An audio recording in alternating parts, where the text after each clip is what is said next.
a budding, I'm going to say it, superstar. And I know last night that was Memphis, but the athleticism, you wouldn't have saw it because you're not on Twitter. But I tweeted out, he is captivating. It's just marvelous right now what he can do athletically and what he's doing for the Golden State Warriors. You see, Clay was hot. And I got to say something because there's somebody else I want to put in this spotlight, shine the spotlight on. That's CP3. I don't know. He has not played better basketball in the Warrior uniform than he is now. And if Clay can be this consistent, CP3 throw the lobs to TJD and TJD continue his growth, this is what Warrior fans are hoping can be on display whoever they play in the play-in game. And I know it's Memphis, but I don't give a damn because Houston went into that game 2.5 games back, and that's still a thing. But if the Warriors come out with a stinker tomorrow against Indiana, who's a pretty damn good basketball team, I'll be back despondent. But right now, that was what you wanted to see. And Kuminga's ability for Steiny, he cannot be stopped in the open court unless you get back on D and then put the barriers in his way. But he did it all, man. This is incredible. Yeah, and I'm watching Kuminga last night, and like, damn. Talk to me. I'm not saying he's perfect. Once he gets to half court and he's even with you, it's over. I would try now to almost when he's coming downhill, I would almost try to go meet him as far up the court as I can to make him change direction. And you're on it. And the teams that beat the Warriors and have success, Steiny, they stop the Ferrari from getting to 80 to 90 miles an hour. It's like you ain't coming downhill. And I guess maybe when you got top-tier talent like the Knicks, they made a conscious effort of trying to limit that. But that dude is incredible. Steiny, the dunk with the left hand, oh, my gosh. So what do you see him as? I mean, that's still to be determined. I need to know what's around him and who he's with. Well, then he's not a superstar. Sorry. Well, he's not. That's how I'm going to answer that. Well, is he a number one in 4 years? Well, he's a 2 for sure. Well, he's a 2 now. Okay. Well, boy. You're right. Okay. He's a 2 now on a 500 team. You get with Phil Handy and clean up and polish those handles and not having that spin move is your number one move. But as far as in the open court, you're right. It's over. So, Steiny, I'm going to say, a 1 is a possibility. Now, is he traded in the offseason? Like, there's so many. There's no chance. Okay. All right, guys. So he's an Elliott Ness. I mean. If you say I get it. But see, the reason to me you can't trade Kuminga. Even for somebody, I mean, LeBron James, I wouldn't do that. No, I got you. I wouldn't. I got you. It's because Kuminga is already a player who can have a role on a really successful team. Now, he might not be a 2, but he's something. He's absolutely something. How soon can he be? And you're going to say, Guru, I don't care. And you might not. I'm being real, though, Steiny. How soon can he be an all-star? Or is that 3 or 4 years away?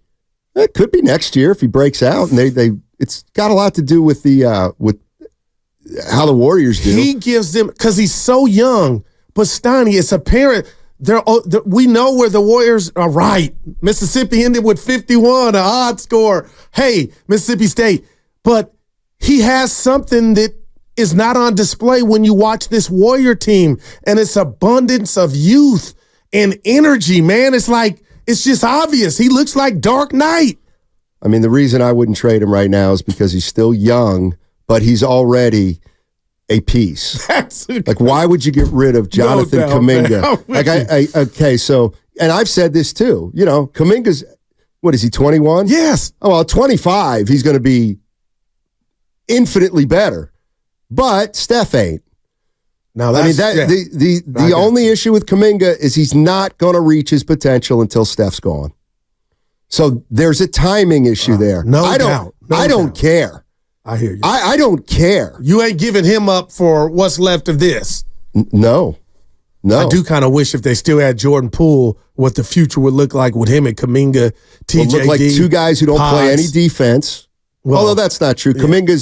showed last night. He ain't a turnstile for real. He had a great 2-minute stretch of defense. I'm not. People might think, oh, it's funny stuff. No, he had a great 2-minute stretch of defense. He played the passing lane. He had a steal that he had a dunk. On the very next possession, he's guarding the ball, and he pressured the ball, and he pressured the ball handler into doing something wrong or got the ball handler all out of whack. Because we have a team-wide issue of guarding the perimeter, Steiny, and I don't know if that's age. I sure don't do it at the gym. I'm like, you can cuss me out, whatever. I ain't getting out there. See, this is interesting from D. Lou on the YouTube chat. Once he develops a consistent jumper, he'll be all world. And he's trying. The midi, he's trying. He has a consistent jumper. Yeah. I mean, I get it. He's going to, I don't know, what's he shooting from 3? Low 30s? I'd say about 32. That doesn't bother me right now because he only takes 2 or 3. His what am I missing? Huh? To me, the most, his jumpers, D. Lou, once he raises up, it's as consistent as hell. And he hit a couple was just like, damn. I know you said Amari or somebody did a couple weeks ago, but a couple of them balls went in the basket last night from him with the mid-range at the top of the key. No, I'm like, damn. It's not consistent, Steiny. What's well? Well, this season he's shooting 38% on jump shots. Yeah. So maybe his pull-up game is what they're talking about? Okay, when you put him in the mid-post and he can get into the lane and raise up, he never misses that shot. Well, he doesn't miss that shot. It's dependent on, too, if he's one of those, Steiny, is he hot that night? You know what I'm saying? That's how Kuminga is to me. Because if he misses a few, then you're like, you know what? Keep taking those. That's how I feel the defense is thinking. But when he's hot like last night, he's banging, yeah. Well, and that's 38%, because that ain't nothing to write home about.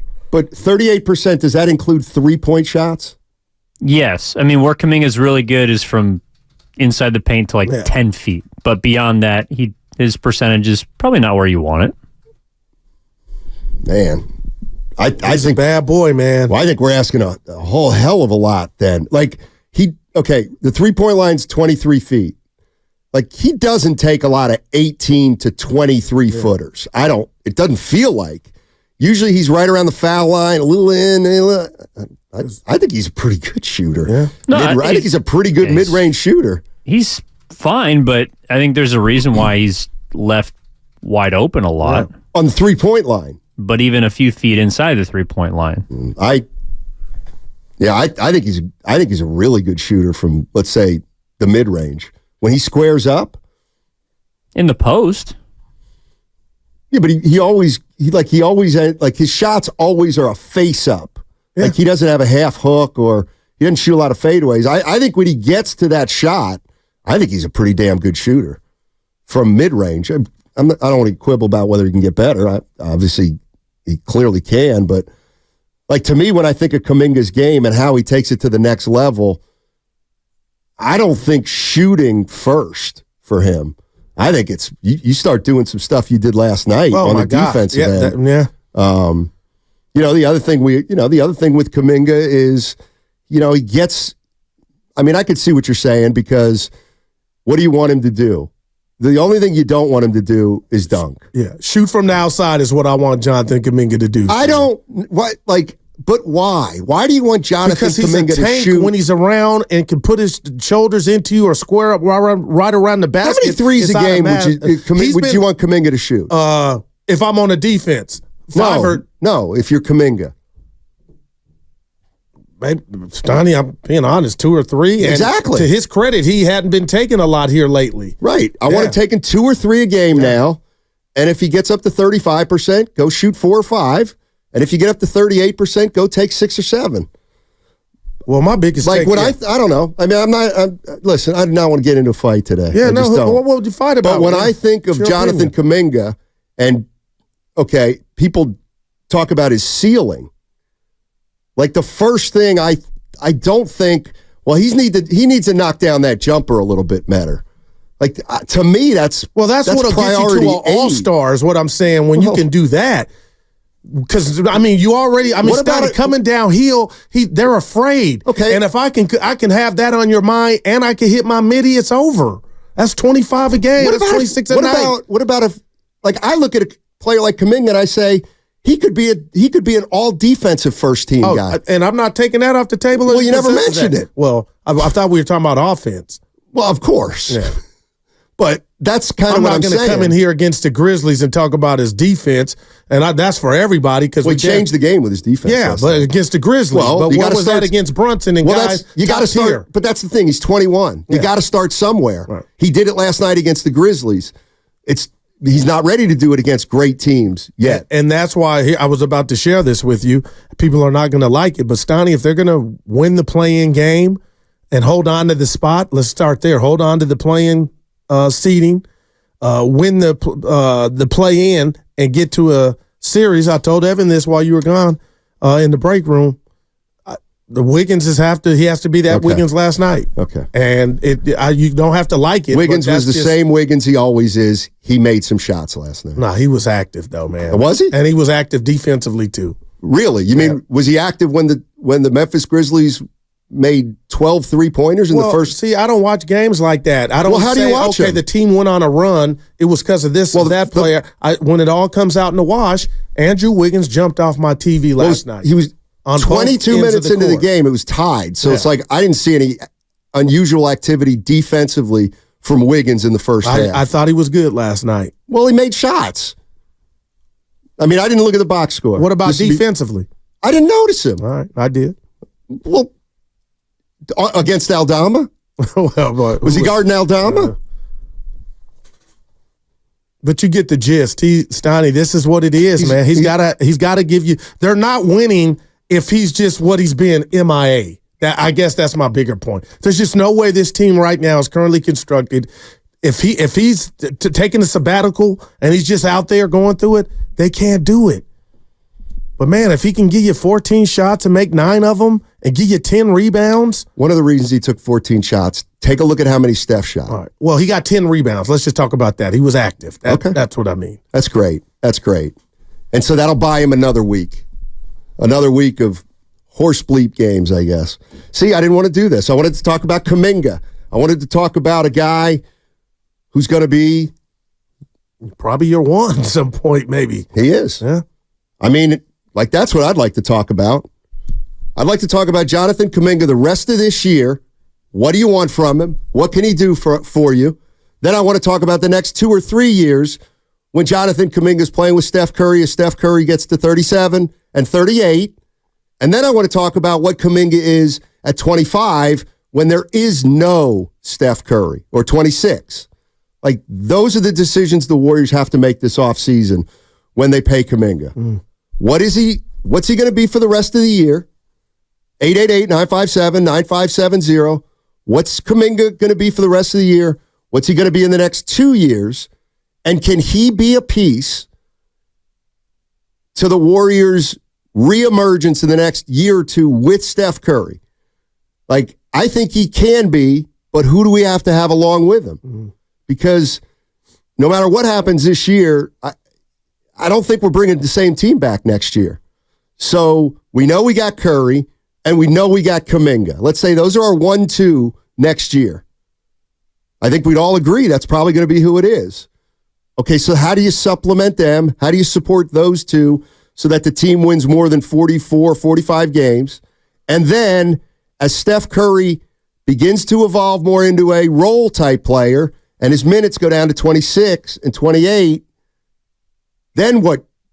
Then where is Kuminga when now he's responsible not just for getting himself 20, but for helping other players score points because they're playing off of him and he knows how to play with them and make plays for them.